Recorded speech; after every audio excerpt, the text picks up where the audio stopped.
ভাতিজার আমার কাছে ওই রকম কিছু নাই, কিন্তু আমার হাতে একটা আঙুঠি আছে রে। এই আঙুঠিটাকে নিয়ে তোমরা চলে যাও, যেখানে লাইট জ্বলতেছে সেইখানে যে বলবা এই আঙুঠিটা আমাদেরকে মাস্কুর দিয়ে পাঠিয়েছে, আমাদেরকে মদিনা পাঠাতে বলেছে। জেল থেকে ছেড়ে দিল আব্বারা সোনা মানিকের আগারে। ইবনে জিয়াদের লোকেরা 3টার সময় মাস্কুরের কাছে এসে বলে, মাস্কুর ওরে জেলের গেটম্যান বলো বলো রে, ছোট ছোট বাচ্চাগুলো কোথায় আছে রে? বলে আমি জানি না।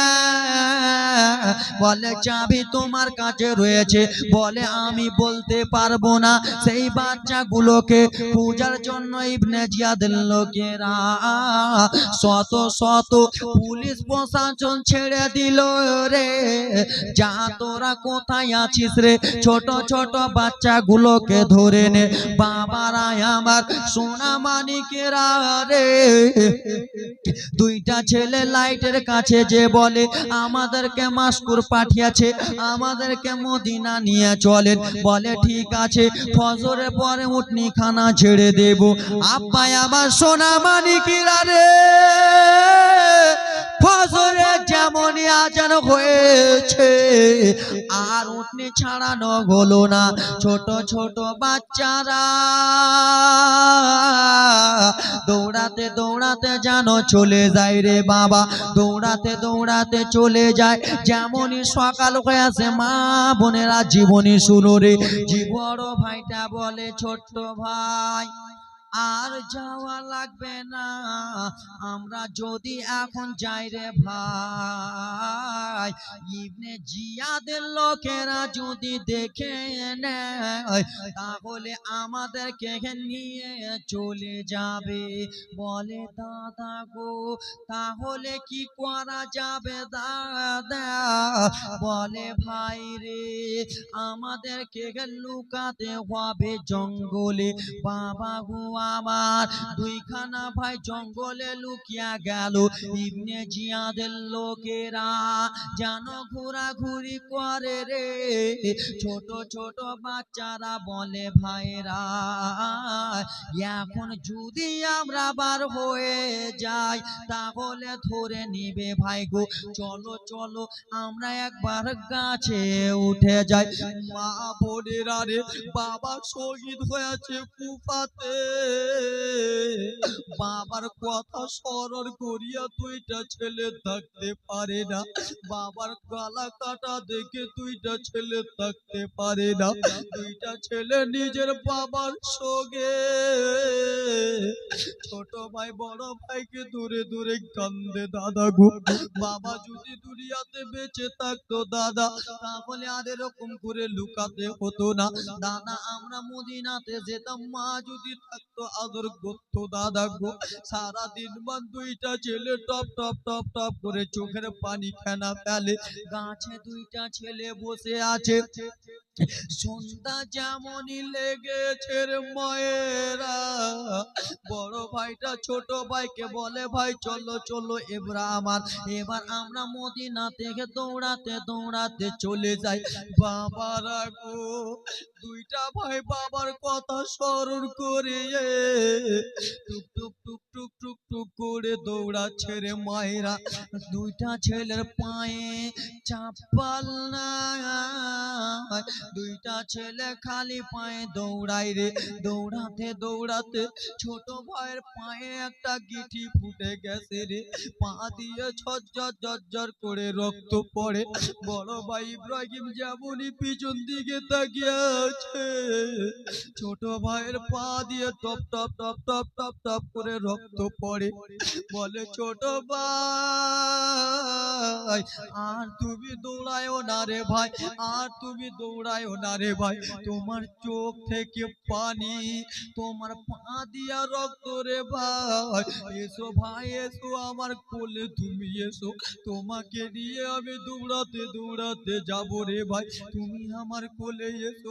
ছোট ভাই 2 চোখের পানি ফেলে ফেলে বলে দাদা গো আমার চোখে পানি দাদা, আমার পা দিয়ে রক্ত দাদা গো। কিন্তু ও গো বড় দাদা গো, যাই বড় ভাইটা কেন্দে কেন্দে বলে মুহাম্মদ, ও ভাই মুহাম্মদ শোনো রে, আর তুমি কি তোরাই আনো রে ভাই, এসো ভাই এসো আমার কোলে এসো রে, আমি তোমাকে কোলে করে নিয়ে যাব। বলে না গো দাদা না, আপনি আমাকে কোলে করে নিয়ে যেতে পারবেন না।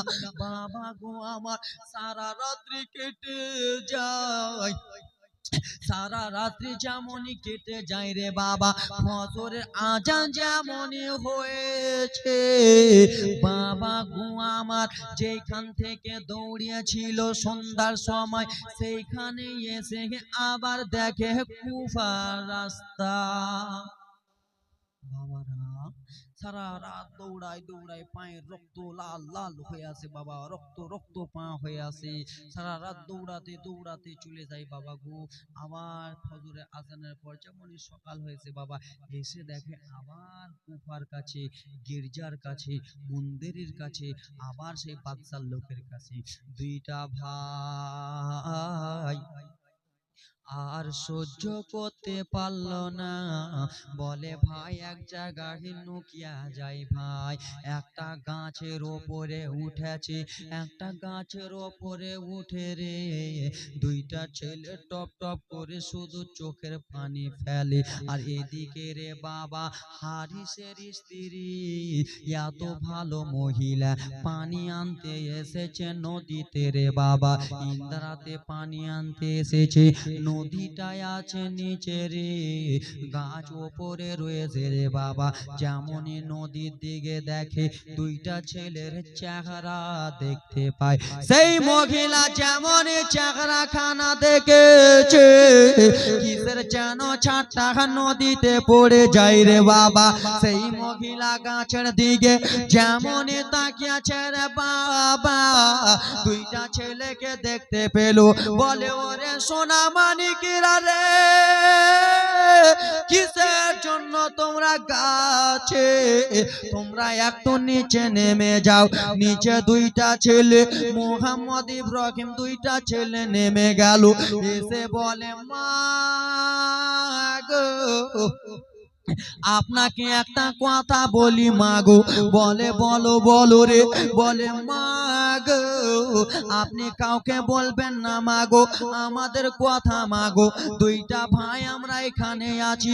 বলে বলো রে ছেলেরা তোমাদের বাড়িটা কোথায় রয়েছে রে ছেলেরা?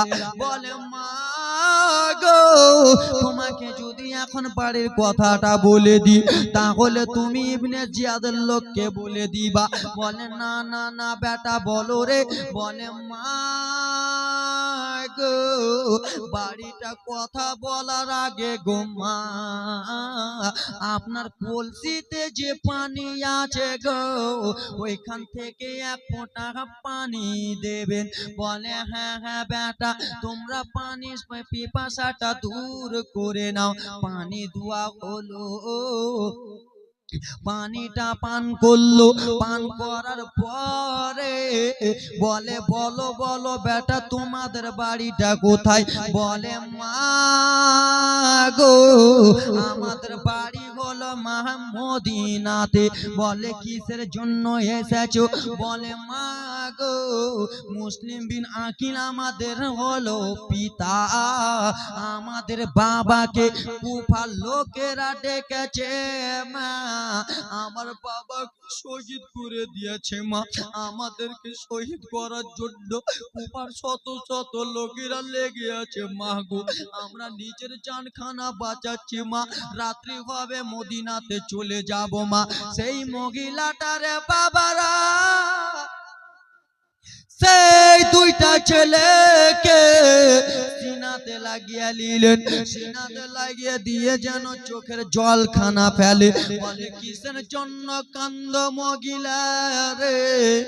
বলে বেটা তোমরা যেমন তেমন বংশের ছেলে না, তোমরা যেমন তেমন লোকের ছেলে না, তোমাদের বংশরই মহিলায় আমি রে বেটা।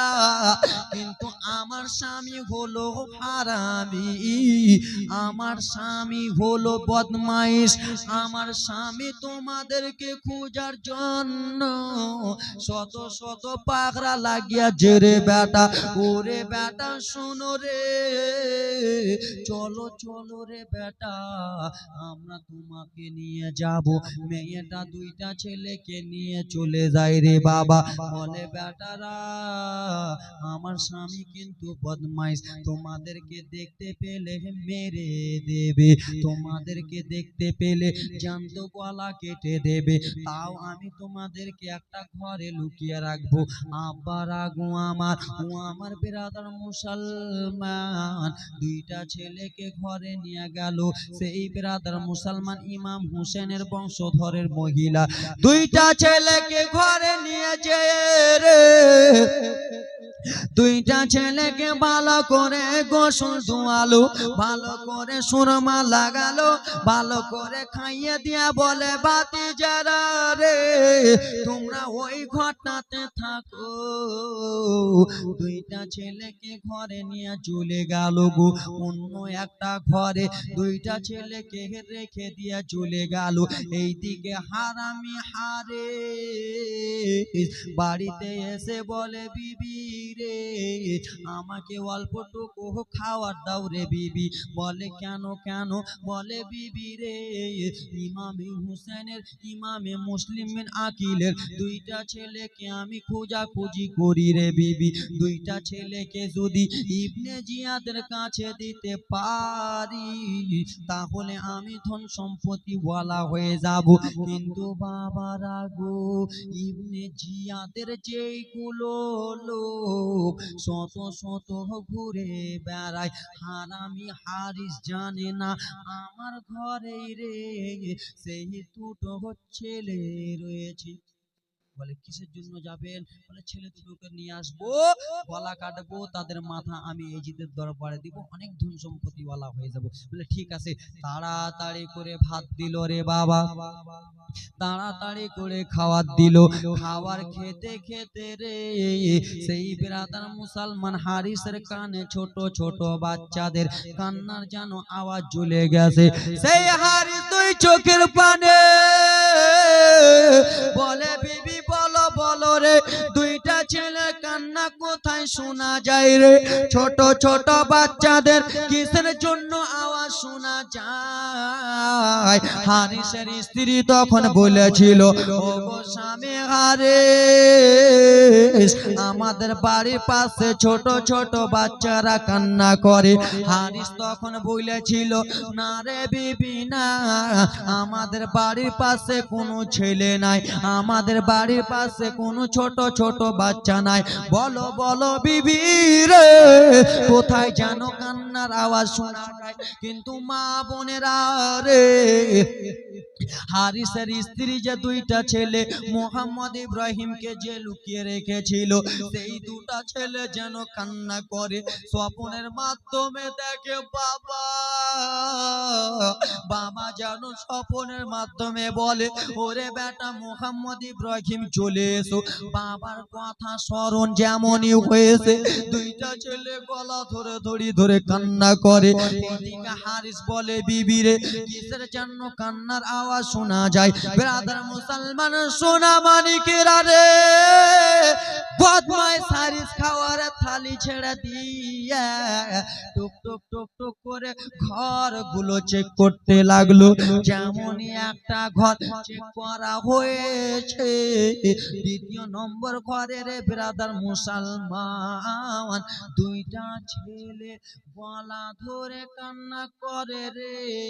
হারিস হারামি সঙ্গে সঙ্গে ছেলে দুটার কাছে গেল আর মাথার চুলগুলোকে ধরে ছেঁচড়াতে ছেঁচড়াতে বার করে নিল।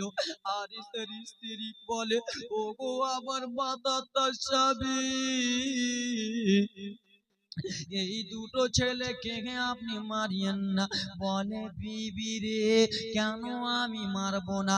বলে এইগুলো হলো ইমাম হুসেনের বংশ, এরাকে আপনি মারিয়েন না, না হলে আপনি জান্নাত পাবেন না। বলে ওরে বিবি ইয়ারাকে তো মারলে আমি টাকা পাবো। এই কথা বলেছে রে বিরাদার, দুইটা ছেলের মাথার চুলগুলোকে ধরে টানতে টানতে নিয়ে চলে আসে। দুইটা ছেলে কেঁদে কেঁদে বলে চাচা আপনার টাকা দরকার রয়েছে, চাচা আপনাকে আমরা টাকা দেব, আপনাদের মালের দরকার রয়েছে, আপনাকে আমরা মাল দিয়ে দেব, কিন্তু চাচা গো আপনারা আমাকে মারিয়েন না। বলে আমার মাল ধন সম্পদের দরকার নাই, তোমাদের দুটা মাথার দরকার রয়েছে। হারিসের স্ত্রীর বাবা হারিসের পায়ে যে পড়ে গেল, ওগো আমার স্বামী আপনি এদেরকে মারিয়েন না গো স্বামী। এই কথা যেমনই বলেছে হারামি হারিস রে স্ত্রীকে লাত দিয়ে চালিয়ে ফেলে দিল। যারে স্ত্রী চলে যা, দুইটা ছেলেকে যেন বাবা নদীর দিকে নিয়ে চলে যায়। পিছন দিক থেকে হারিসের স্ত্রী রে দৌড়াতে দৌড়াতে স্বামীর পায়ে পড়ে গেল, ও গো স্বামী ও গো আমার স্বামী এই দুটো বাচ্চাকে ছেড়ে দেন। বাবারা আমার দুইটা বাচ্চাকে ছাড়া হলো না। মা বোনেরা এবার জীবনীটা শোনো। বাবা আমার যেটুকু আপনাদের সামনে ঘটনা বললাম, 2 দিনকার ঘটনা আপনাদের সামনে একদিনে নিয়ে চলে গেলাম। কারবালার জীবনী হলে 2 দিনের ঘটনা এইটুকু চলতো, আপনাদের সামনে তাড়াতাড়ি করে নিয়ে গেলাম এতটুকু ঘটনা। ও আমার বাবারাম, সঙ্গে সঙ্গে দুইটা ছেলেকে নদীর ধারে নিয়ে গেল রে। নদীর ধারে নিয়ে যে দুইটা ছেলে কাকতি মিনতি করে, চাচা আপনি আমাদেরকে মেরে ফেলেন না চাচা, আমাদের বংশধরকে বলবো টাকা পয়সা দিয়ে দেবে চাচা, আপনি শুধু একবার ছেড়ে দেন চাচা। বলল তোমাদেরকে ছাড়া যাবে না। দুইটা ছেলেকে বাবা জমিনে শুইয়া দিল রে। বড় ভাইটা বলে চাচা কি করবেন? বলে তোমাদের গলা টোকা ছুটানো হবে। ছোট ভাইটা চিল্লে বলে চাচা গো আমার বড় ভাইকে আপনি ছেড়ে দেন চাচা, আগে আমার গলায় ছুরি চালান, তারপরে আমার ছোট ভাইয়ের গলায় ছুরি চালাবে। বড় ভাইটা বলে চাচা আমার ছোট ভাইয়ের কথা আপনি শুনিয়েন না, আমি বড় ভাই হয়ে ছোট ভাইয়ের মৃত্যু কেমন করে দেখবো, আগে আপনি আমার গলায় ছুরিটা চালান। ছোট ছেলেটা বলে চাচা রে ওরে হারে আগে আমার গলায় ছুরিটা চালা, আমি বড় ভাইয়ের মৃত্যু দেখতে পারবো না, আগে আমার গলায় ছুরি চালা, না হলে আমাদেরকে নচেত ছেড়ে দে, তাহলে তোকে টাকা পয়সা দেব। আব্বা আমার সোনা মানিকেরা রে, দুইটা ছেলে বলে আমাকে আগে চালাও, ও বলে আমাকে আগে চালাও। হারিস হারামি বদমাইশ বলে শোনো রে তোমাদেরকে কাউকে আগে পিছে করব না, তোমরা দুইটা ভাই জমিনে শুয়ে যাও। দুইটা ভাই জমিনে শুয়ে গেল মুসলমান হারিস হারামি। দুইটা ছেলের গলায় এত জোরে তালওয়ারি মেরেছে, দুইটা ছেলের মুন্ডু আলাদা হয়ে গেল। মুন্ডু যেমনই আলাদা হয়েছে, দুইটা ছেলের বডি গুলো রে মুরগা কাটা মুরগির মতো যেন লাফাইতেছে রে বাবা, এত জোরে জোরে বডি গুলো লাফায়। হারামি হারিস দুইটা ছেলের মাথাকে ধরে হাসতেছে আগারে ইবনে জিয়াদের কাছে যাব।